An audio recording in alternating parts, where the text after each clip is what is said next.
Assalamualaikum warahmatullahi wabarakatuh. Alhamdulillah, salawat dan salam kita haturkan kepada baginda besar Nabi Muhammad SAW. Allahumma sholli wa sallim wa barik alaihi wa ala alihi. Baiklah, tetap di tempat yang sama, cuman kita akan membahas dengan bahasan yang lain, yaitu tentang pakaian yang dibolehkan dalam Islam. Nah, jadi perintah Allah turun ke muka bumi tentang berpakaian ini niatnya adalah untuk menutup aurat. Dalam Al-Quran, dalam surah Al-A'raf, Allah Subhanahu wa taala berfirman, "Ya bani Adam, qad anzalna 'alaikum libasa yuwari sawatikum wa risha wa libasut taqwa dzalika khair." Yang artinya, wahai bani Adam, wahai anak cucu Adam, sesungguhnya kami berikan pakaian kepada kalian, tujuannya adalah untuk menutup aurat. Itu intinya. Dan sebaik-baik pakaian adalah takwa. Insya Allah nanti takwa kita akan bahas tentang takwa. Nah, dan di ayat lain di dalam surah Al-Ahzab, Allah Subhanahu wa taala berfirman, "Ya ayuhan nabiyyu qul li azwajika wa banatika wa nisa'il mu'minina yudnina 'alaihinna min jalabibihin. Dzalika adna ayyurafna fala yu'dzain. Wa kana Allahu ghafurur rahima." Wahai para nabi, katakanlah kepada istri-istrimu, anak-anak perempuanmu, dan istri-istri orang beriman agar mereka menutup seluruh tubuh mereka. Maksudnya pakai jilbab. Itu akan membuat mereka mudah dikenali. Maksudnya ya, ciri orang itu Islam atau tidak itu tampak dari pakaiannya. Pakai peci mungkin bagi laki-laki, pakai kerudung mungkin bagi perempuan. Ciri itu karakter. Jangan sampai kita ngaku Islam tapi tampilan tidak Islami. Ya tidak mesti sih memakai peci terus, tidak mesti juga. Yang penting di hatinya ada iman. Terkadang kita jangan juga terkecoh dengan penampilan. Ada orang yang pakaiannya ya semrawut. Sebenarnya sih dalam Islam ini kita dianjurkan untuk sederhana dalam berpakaian, ya, tidak terlalu berlebihan. Nah, tapi alangkah baiknya kalau kita seperti bangga dengan Islam ini, sehingga dia mau menampilkan karakteristik Islam dalam dirinya, bukan hanya di tampilan luar tapi juga di dalam hatinya luar biasa. Islam itu tertanam. Nah, kemudian fungsinya menutup jilbab tadi adalah supaya apa? Di dalam ayat tadi, fala yu'dzain, agar mereka tidak diganggu, kaum perempuan itu tidak diganggu.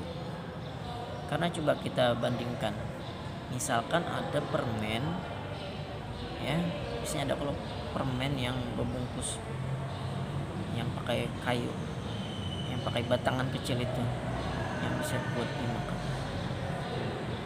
Itu kalaunya dibungkus sama yang tidak dibungkus, kira-kira yang mana yang dihinggapi oleh lalat?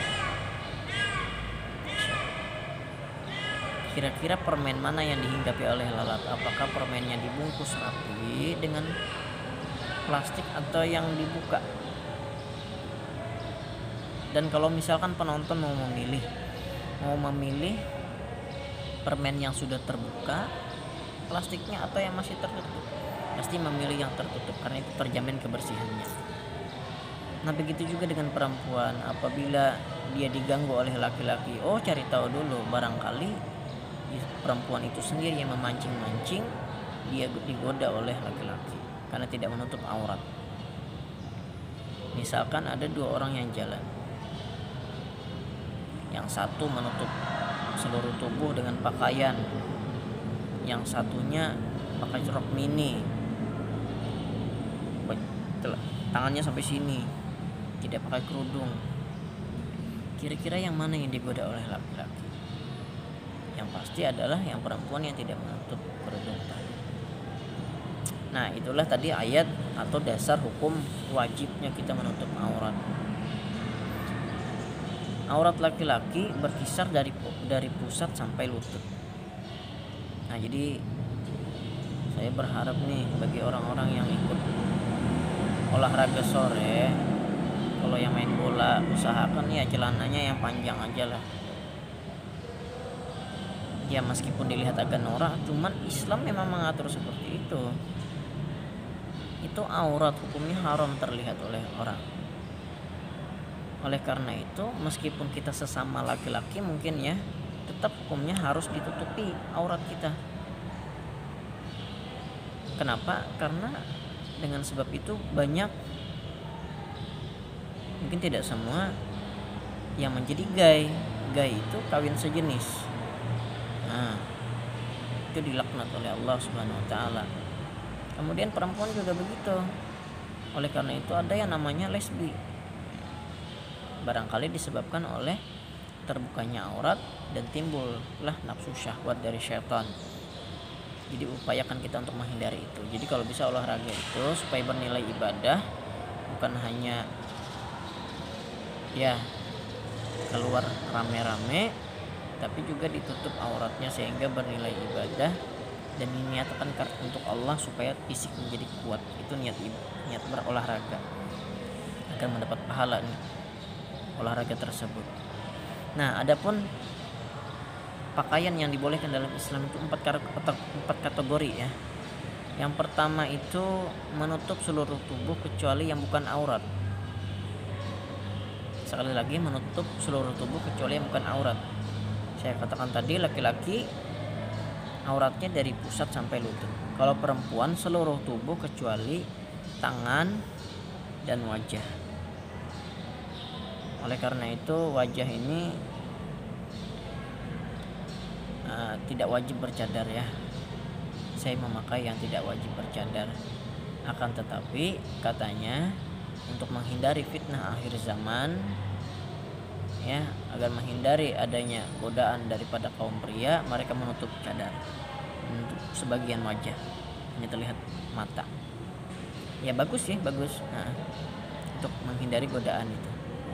Karena katanya setiap lekuk tubuh wanita itu mengandung ya ada panah syaitan di situ. Bahkan ke dalam mata pun kita apabila melihat menatap wajah wanita itu tajam ke dalam, itu bisa ada iblisnya, itu syaitannya tuh memanah ke mata kita, akhirnya timbul cinta. Apalagi cinta yang tidak dibenarkan ya. Maksudnya belum nikah akhirnya mau coba pegang-pegang, itu kan itu yang diharamkan dalam Islam, bukan muhrim. Karena dari pandangan mata, dari lekuk tubuh ya, dari atas sampai bawah itu, makanya perempuan itu sangat banyak panah syaitan. Kalau laki-laki itu tidak bisa menundukkan pandangannya, bisa terbawa bujuk rayu syaitan ya.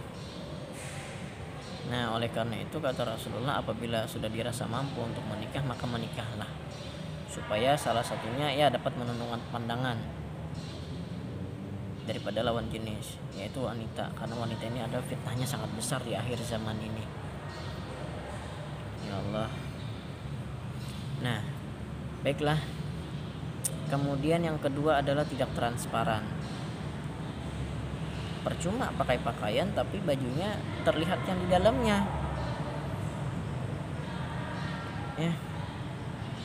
Kalau dirasa kain itu transparan, ya kita pakai lapisan di dalam supaya tidak tampak apa yang ada di dalam.